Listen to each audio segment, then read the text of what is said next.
Hi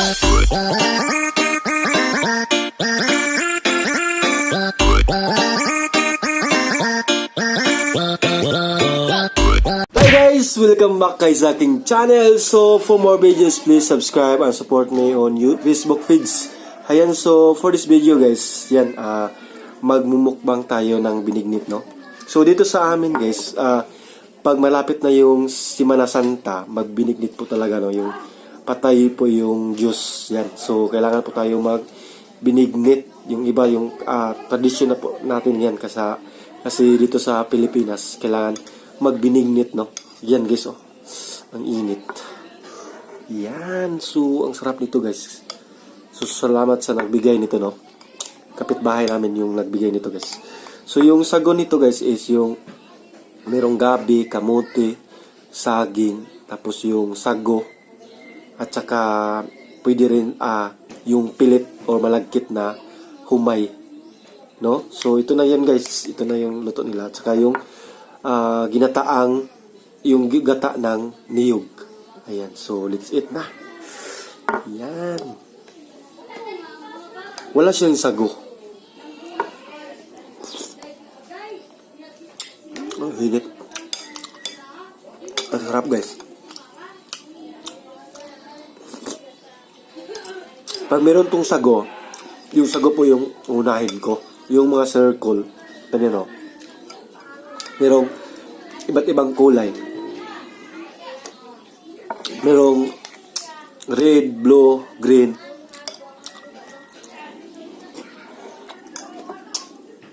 Masarap guys.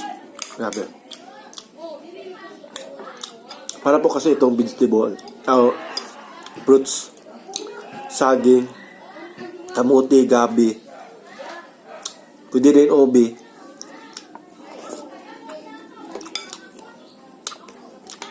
So, yung pinaka-paborito ko sa binignit, no? Yung saging. Masarap yan ang saging. No? Grabe. Namis na.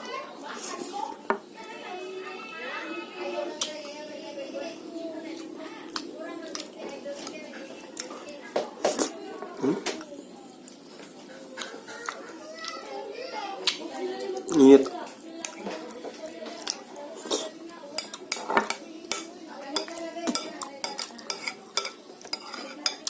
Hindi ko alam kung ano yung Tagalog sa binignit.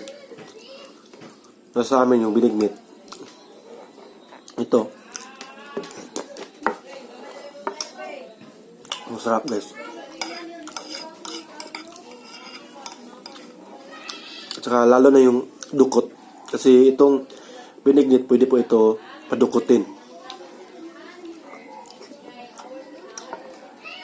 At saka, yung iba, lagyan ng kondensada. Sarap.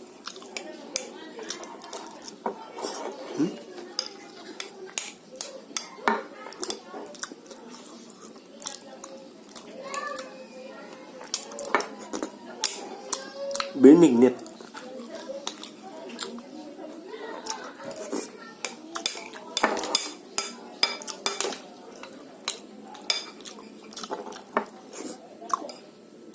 Malapit na po kasi yung Semana Santa. Lahat ng tao magbinignit.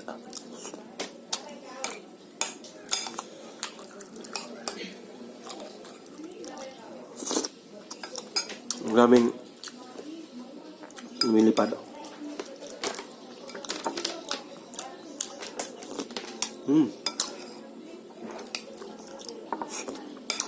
Ayun guys. Kunti-kunti na lang.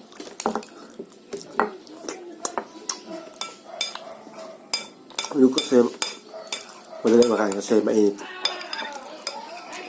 Masarap din sa yung hindi mainit yung binignit. Yung malamig na. Ang sarap nga. Diba guys?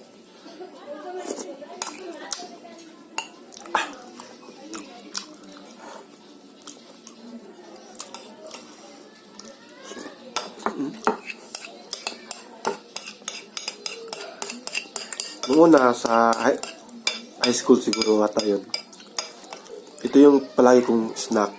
Mahilig po talaga ako sa mga may gata.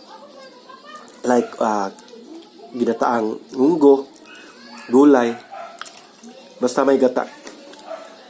Paborito ko po yung ulam ng basta may mga gata.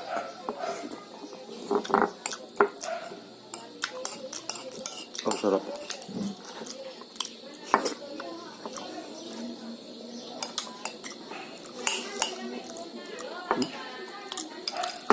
Marami pa.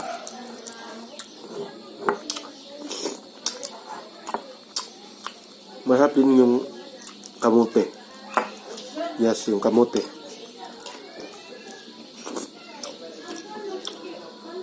Kamote, gabi. Meron din. Yan, no? So, yung iba guys, pwede pala lagyan ng langka. Yung binignit para mabango. Lagyan ng binignit o lagyan ng langka. Hindi pa ako nakatikim ng binignit na may langka. Sabi nila, mabango daw. Pag may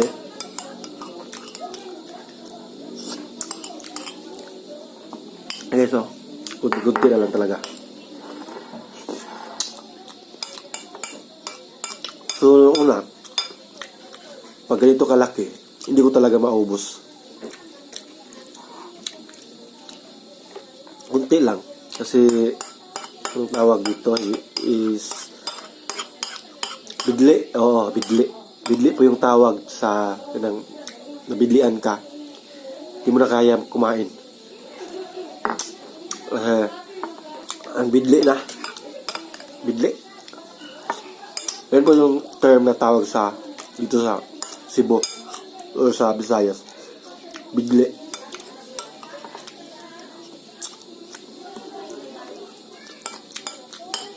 Ngayon na. Nabidlian ako.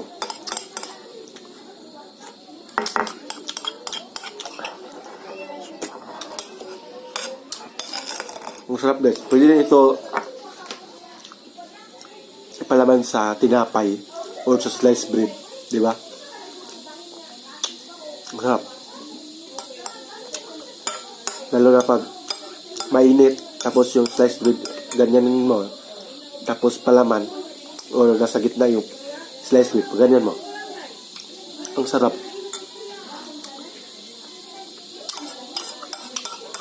Ano guys? I-try nyo guys. Pag binignit, tapos palaman nyo sa sliced bread. Diba? Ukit talaga. Yo, meron pang mga steam ng kamote. Diba? Yan, ito gabi. Meron siyang gabi. Kamihan kasi sa pag may mga bata, yung binignit guys is kailangan po talaga merong saging. Kasi yung kinakain ng mga bata, kukunin yung mga saging. Yung mga kamote, gabi, hiwalay nila. Tapos yung mga circle na sago, kinukuha nila. Tapos, parang nilalaro nila guys, no? Kasi yun po yung kunin nila. Lalo na pag marami yung saging. Tapos, ang natira is yung gabi at saka yung kamuti na lang.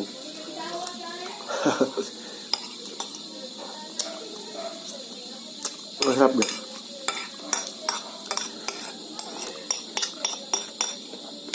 Ayan.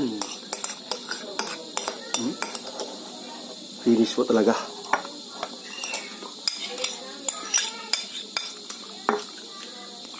Ang bidli.